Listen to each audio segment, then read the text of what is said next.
deux personnes, alors c'est très drôle, c'est vrai que c'est particulier, mais vous savez que quand deux personnes se croisent aux États-Unis, qu'elles se connaissent pas et qu'elles veulent faire connaissance. Vous savez qu'elles se disent pas où t'habites, etc. Combien tu gagnes, elles se disent combien tu vaux, combien tu gagnes. J'aimerais bien vous rencontrer aux États-Unis, Cyril. Ah oui, mais il a la cote. Hein. Pour vous serrer la main, pour voir ce que ça donne. Vous savez que c'est pas une vanne. Il y a deux personnes qui peuvent se rencontrer et parler directement d'argent. Direct. Écoutez-moi bien, deux personnes qui se rencontrent dans l'avion. Ils se connaissent pas, elles sont assises à côté. Le mec va dire ça va, hein, comment tu t'appelles, et très vite, troisième question. Bien sûr. Combien tu gagnes? C'est pas du tout tabou. C'est exactement ça. Combien tu gagnes? C'est un truc de fou. Je vous jure que c'est vrai. Non, et on fait pareil, nous, avec Olivier, on fait le point de temps en temps comme ça. Non, mais vous savez que c'est pas une vanne. C'est pas hypocrite, surtout. On tourne autour du pot, mais voilà. Non, mais c'est pas une vanne. Bah oui. C'est absolument incroyable. La réussite professionnelle, la réussite financière, ça n'est pas source de jalousie, c'est au contraire une émulation, une motivation, une envie. Voilà, c'est la méritocratie aussi. On a envie de mieux tout le temps. Je sais que il y a beaucoup de gens aujourd'hui qui sont pris au piège de la smicardisation. D'une part toujours plus importante du salariat français.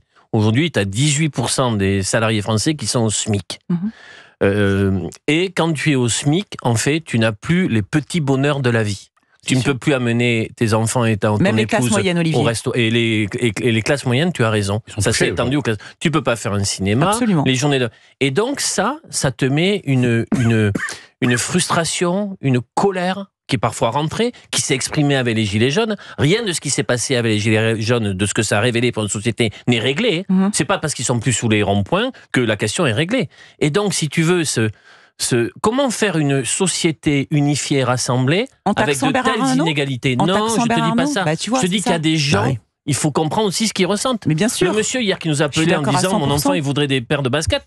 Mais le coût d'une paire de baskets telle qu'on sait lesquelles, pour un smicard, c'est impossible. C'est parce que c'est le coût du travail, c'est parce que les gens ne sont pas assez payés, parce que on donne on impose des charges aux entreprises qui sont impossibles. On ne peut pas embaucher. Au niveau de SMIC, tu as des exonérations très fortes.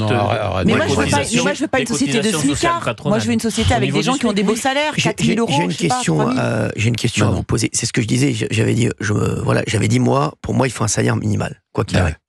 Je vous le dis, tu peux pas avoir des mecs qui travaillent du matin au soir et qui se retrouvent avec entre aujourd'hui c'est 1200 euros. Non, il y a des agriculteurs qui se retrouvent avec 800 euros. Ah oui, bien sûr. Absolument. Oui. Je te lis. Donc voilà. Donc c'est un salaire minimal pour tous ceux qui travaillent. Exactement, pour tous ceux qui travaillent. Un salaire universel comme le voulait Benoît Hamon pour ça n'a rien à voir. Tous ceux qui ne travaillent pas aussi. Ça n'a rien à voir pour tous ceux qui travaillent. Voilà.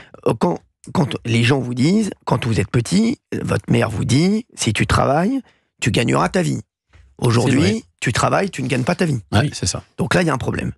T'endettes même quand tu travailles. Exactement. Donc tu peux pas acheter d'appart, on ne te prête pas d'argent. Donc aujourd'hui, il y a un vrai problème. Aujourd'hui, moi, j'aimerais poser une question un peu plus générale. Est-ce qu'on ne serait pas... Là, j'ai l'impression que la France est dans une situation... de bascule. On n'a jamais été... C'est grave. Non, là, vraiment, je vais vous dire, là sur tous les sujets. Là, sur tous les sujets. C'est fou, hein. Économique, migratoire, sécuritaire. Et vous imaginez le moral des Français. Vous imaginez le moral des Français. Donc là, est-ce que vous, autour de cette table, est-ce que vous êtes inquiet? Est-ce que vous êtes inquiet ou est-ce que vous dites, il y a des gens qui nous disent, mais non, ça va se réguler, automatiquement, la France est un grand pays, la France ceci, la France cela. Est-ce que vous êtes inquiet? Bah oui. Ouais, très. Comment ne pas l'être? Moi, depuis que je suis né, tout va pire. Tout va de mal en pis. Ah oui. Il n'y a pas une chose qui va mieux que l'année 95 où je suis né. Exactement. Donc, bien sûr. J'ai vécu 30 ans, et 30 ans, et chaque année, c'est un peu pire que la précédente. Moi, je suis un peu inquiet en tant que chef d'entreprise. Moi, j'ai 3 salariés dans mon entreprise. Je peux augmenter les salaires de à peu près 25-30%. Mais il faut qu'ils enlèvent les charges patronales. Je peux même engager une 4e personne, mais sans charge. Voilà. C'est-à-dire mais il faut diminuer, on devrait avoir, charge patronale, ça devrait être 10%. Et là, on peut engager, toutes les entreprises peuvent engager encore 2 ou 3 personnes par entreprise. Vraiment. C'est simple à résoudre, mais il faut un chef d'entreprise à la tête de l'État. Mais un vrai chef d'entreprise qui sait ce que c'est quand ils font les chèques ou les virements à la fin du mois, les URSSAF, les caisses de retraite. Et on sait ce que ça représente en volume et en masse salariale.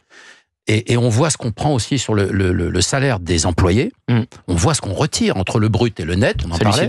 Oui. Mais c'est colossal. Et moi, je suis une micro-entreprise. Mais on est des millions comme moi en France, des millions. Et on sait où ça va pas. Ça ne va pas sur les salaires. Le travail est trop taxé, ce qui explique aussi pourquoi on ne peut pas exporter notre travail, notre savoir ou les fruits, les pommes de terre, ce que vous voulez. Hein. C'est le problème, c'est que c'est trop cher. On va chercher du raisin en Espagne ou des melons en Espagne parce que les melons de Cavaillon et d'Avignon, ben, ils coûtent trop cher. C'est aussi simple que ça, parce que c'est le coût du travail qui est trop cher. Quand ils comprendront ça à un moment donné, c'est pas une question de gauche ou de droite, hein, ça n'a aucun rapport. Et Michel Barnier